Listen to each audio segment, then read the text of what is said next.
Are you having a hard time coming up with RPGs to add to your ever-expanding backlog? Well, fret no more, friend. June is kind of stacked for RPG fans. We got steampunk action RPGs, hardcore classic remakes, weird indie experiments, and what might secretly be Square Enix's best-looking action RPG in years. I'm the notorious N.P.C, and this is the list of games you should keep an eye on releasing in June 2026. First on the list, we have Heart of Gaia, releasing June 1st. This debut indie game, developed and published by Broken Tail Games, is an isometric action RPG where you play as a resistance leader in a steampunk fantasy world, taking on an ancient dark order. What caught my attention about this one was the combat. It looks smoother than what I would see from most small indie games, and the ability to seamlessly swap between characters on the fly is something you don't really see often in indie games either. I think the art style and steampunk fantasy settings are pretty unique too. I tried the demo on Steam, and the combat felt about as good as it looked, and the presentation was way more polished than I thought would expect from a debut indie game. But it definitely had some issues, like the lack of waypoint markers in a map kind of made it hard to navigate. It took me a minute to find the person I had to talk to in order to turn my first quest. And one time, the game got confused with which interactable I wanted to select because a party member and I were both standing in front of different ones. I added it to my wishlist though, and I'm looking forward to getting around to it eventually, and hopefully when I do, any awkwardness will be ironed out by then. June 1st also has another indie RPG releasing that I think people should have on their radar, although this one has a different vibe. Sister Ray is developed and published by The Growing Stones, and it's a 2D indie RPG set in the 90s where you play as an artist trying to take care of her little sister while struggling with addiction. What caught my attention about this one was the aesthetic. It reminds me a lot of Disco Elysium, another RPG I liked. I also think the addiction management angle is something really unique that I've never seen in an RPG before. I tried the demo on Steam, and the controls for going through the menus and UI was a little unintuitive.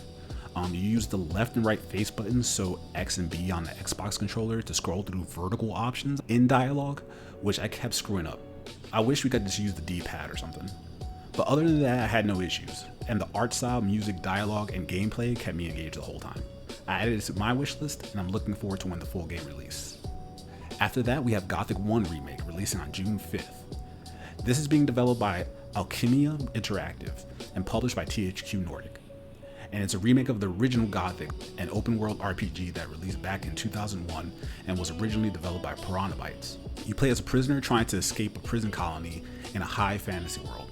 This game's been on my radar because of the reputation it has as an Elder Scrolls competitor. I think Morrowind released around the same time, back in 2001, with some people saying that it even beat Bethesda to the punch when it comes to some of the dynamic open world features. I never played the original, so I'm going to keep an eye on this one to see if a modern remake to a classic hardcore game like this holds up in the year 2026. For the final entry on my list, we have The Adventures of Elliot, The Millennium Tales, releasing on June 18th. This ridiculously named action RPG is published by Square Enix and developed by the same team that brought us Bravely Default and Octopath Traveler. As soon as this game was announced, it was on my radar because 1, I love Octopath Traveler, and 2, it reminds me a lot of the Legend of Zelda series. I think mixing the Octopath Traveler style RPG storytelling with top-down Zelda gameplay that we all love is going to make for a really unique and strong combination. I tried the prologue demo on Steam and it felt great to play, the art direction was beautiful, and the writing made me laugh a couple times. Although I was a little disappointed but not entirely surprised when I ran into performance issues. This game was developed using UE5, so you get the usual occasional stuttering problems, even on a beefy PC like mine's, which has a 7800X3D CPU and RTX 5080 GPU. Regardless of that, this is one of my most anticipated games of the month, so hopefully the performance problems get ironed out so I have a good time when it releases. And that's it for my list of what I'm looking forward to, but what about you? Are you planning to get one of the games on this list too? Or do you know of other RPGs releasing that I didn't mention? Let me know in the comments below. If you enjoyed this video, leaving a like really helps out the channel. And if you want more RPG content like this, as well as impressions and reviews, consider subscribing. Until next time, N.P.C. out.